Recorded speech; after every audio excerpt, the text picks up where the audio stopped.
Assalamualaikum warahmatullahi wabarakatuh. Perkenalkan, saya Mazulkaisi Bektianto. Saya Firmansyah. Saya Rahman Adian Sarahab. Saya Tabdan Syakur.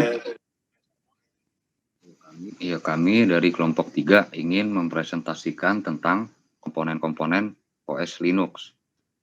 Yang diantaranya ada manajemen proses, manajemen memori utama, manajemen secondary storage, manajemen I/O, manajemen berkas, sistem proteksi, jaringan, dan command interpreter system. Kita beralih ke manajemen yang pertama, yakni manajemen proses. Proses adalah sebuah program yang sedang dijalankan atau dieksekusi. Suatu proses memerlukan resource pada saat eksekusi, CPU time, memory, file, dan I/O device. Lalu yang kedua ada manajemen memori utama. Memori utama berfungsi sebagai tempat penyimpanan yang akses datanya digunakan oleh CPU atau perangkat I/O. Memori utama termasuk tempat penyimpanan data yang sementara. Artinya data dapat hilang begitu sistem dimatikan.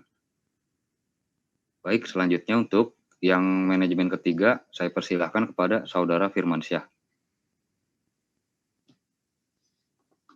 Kemudian yang ketiga, manajemen secondary storage.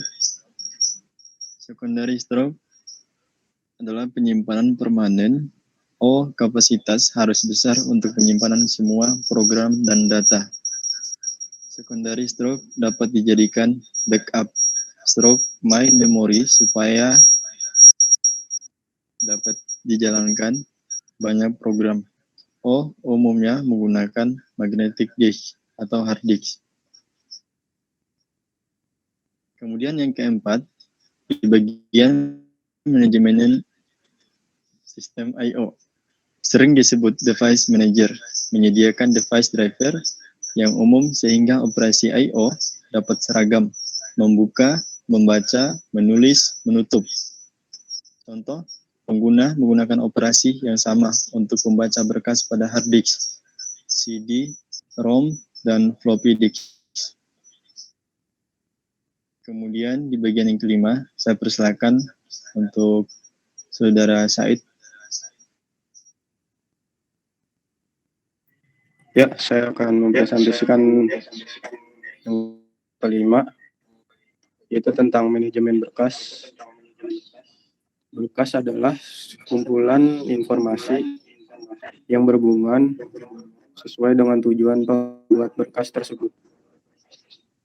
Berkas dapat memiliki struktur yang bersifat hierarki dalam kurung direktori, volume, dan lain-lain.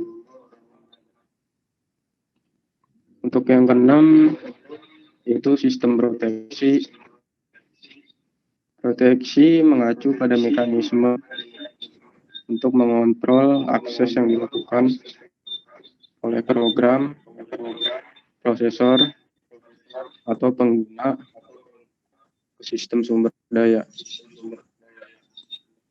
Lalu untuk selanjutnya saya persilakan kepada Saudara Rahman.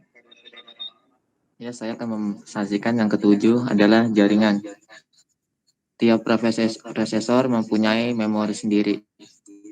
Prosesor tersebut terhubung melalui jaringan komunikasi sistem terdistribusi menyediakan akses pengguna ke bermacam sumber daya sistem. Yang ke-8 itu adalah command interpreter system. Command interpreter system sangat bervariasi dari satu sistem operasi ke sistem operasi yang lain dan disesuaikan dengan tujuan dan teknologi input dan output device yang ada, contohnya CLI atau Windows, Windows, TOX, dan lain-lain.